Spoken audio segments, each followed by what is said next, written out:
X plus 1/x is equals to 2, then x² plus 1/x² is equals to what? ఈ questions మనకి జనరల్గా అడిగే questions.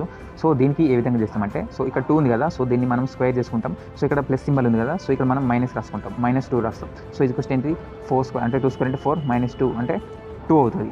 అంటే జనరల్గా ఎట్లా అంటే, ఇప్పుడు x plus 1/x is equals to a అయితే x² plus 1/x² is equals to ఏం రాస్తామంటే a² -2 అని రాస్తాం, అవునా? సో జనరల్గా సో ఇక్కడ ప్లస్ ఉంటే మైనస్ రాస్తాం. సో ఒకవేళ మైనస్ పెడదాం. So x minus 1/x is equals to 4 అనుకో. So then x² minus 1/x² ఇది క్వశ్చన్ ఏమవుతుంది? ఇక్కడ మైనస్ ఉంది కాబట్టి 4² మైనస్ సింబల్ ఉంటే మనం ప్లస్ రాసుకుంటాం.